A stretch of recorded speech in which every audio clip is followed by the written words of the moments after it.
In un video precedente ho parlato di quanto sia importante immergersi nella lingua per imparare l'italiano in modo naturale. Ti è mai successo di dire o pensare una parola in italiano e chiederti: ma quando l'ho imparata?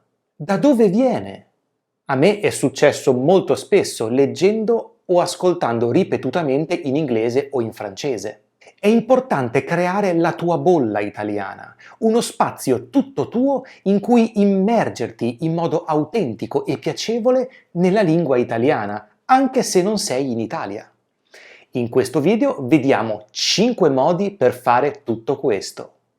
Benvenuto o benvenuta in questo nuovo video di Vaporetto Italiano. Se non mi conosci, io sono Francesco e sono un insegnante di italiano per stranieri. Se ti piacciono i miei video e vuoi continuare a imparare l'italiano insieme a me, clicca sul bottone iscriviti qui sotto e, se necessario, attiva i sottotitoli.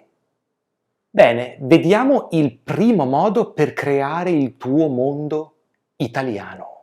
Rendi italiane le tue attività quotidiane. Scrivi la lista della spesa in italiano. Se pensi a quello che devi fare durante il giorno, fallo in italiano. Se ti piace cucinare, segui una ricetta in italiano. Parla in italiano con il tuo cane o con il tuo gatto. Imposta l'italiano come lingua dei tuoi dispositivi, il telefono, il computer, il bimbi, il navigatore nella tua macchina.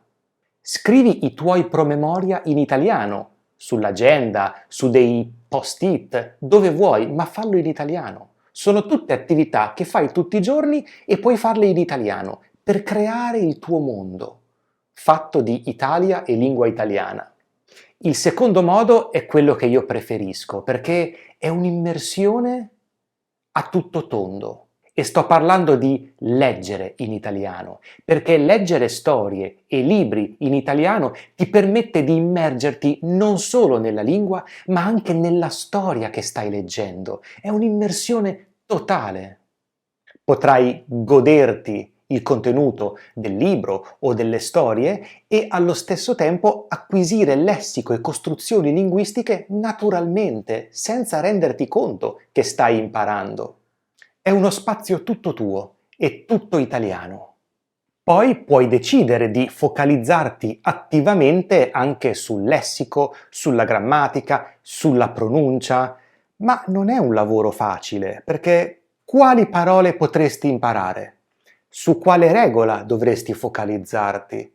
Come si pronuncia questa parola? Bene, c'è qualcuno che può fare questo per te. Qualcuno che può accompagnarti passo dopo passo nella lettura di storie ambientate in Italia e anche nell'acquisizione più attiva della lingua. Sto parlando di story learning.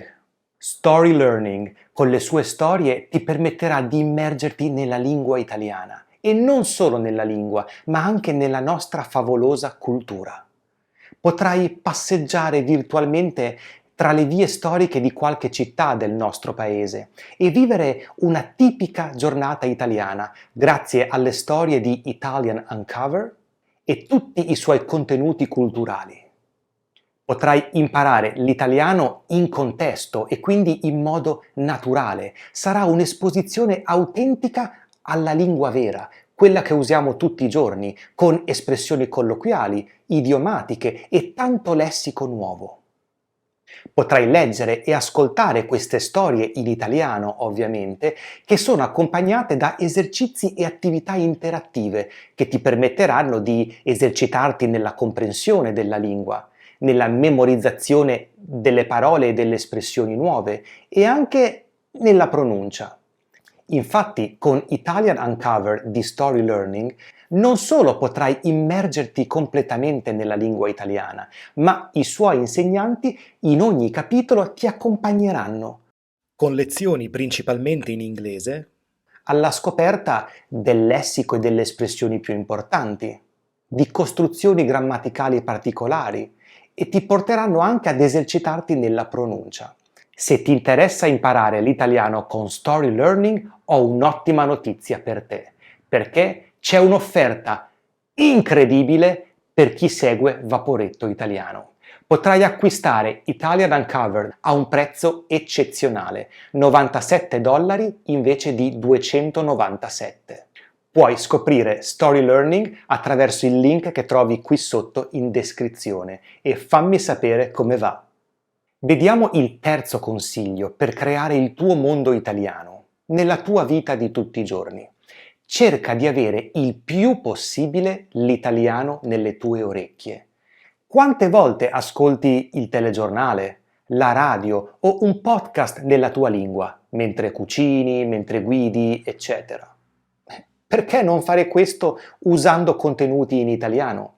Esistono app che ti permettono di ascoltare la radio italiana. Esistono podcast per ogni livello di italiano e anche su ogni argomento. Scegli quelli che ti piacciono di più e soprattutto più adatti al tuo livello. Ascolta la musica italiana, quanto possono essere utili le canzoni per imparare una lingua. Io ho imparato tantissime parole ascoltando canzoni in inglese e ho anche scoperto di fare tantissimi errori. Ascoltavo una canzone e pensavo, ah, ma quella parola si pronuncia così? Ho sempre sbagliato fino ad oggi. Ti do sempre il solito consiglio. Scegli sempre contenuti interessanti di un argomento che ti interessi, perché questo creerà motivazione, renderà l'ascolto piacevole e questo favorirà di conseguenza l'acquisizione. Segui persone che trattano argomenti di tuo interesse. Storia, cucina, arte, viaggi. Fino ad adesso hai fatto tanto lavoro. Hai letto libri e storie in italiano, hai ascoltato episodi del podcast, guardato video, hai reso italiane le tue attività quotidiane. Probabilmente hai fatto anche del lavoro attivo, quindi hai annotato le parole e le espressioni nuove, in contesto, mi raccomando. E adesso che cosa puoi fare?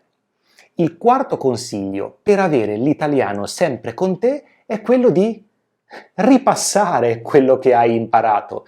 Certo, questo è un lavoro più attivo, non è un'immersione passiva, ma è un modo per avere l'italiano con te ogni giorno.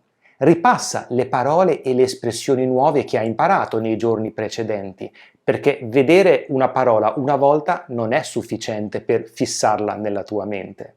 E quindi puoi usare diverse strategie per ripassarle e memorizzarle sempre di più. L'obiettivo è quello di far entrare gli input nuovi nella memoria a lungo termine.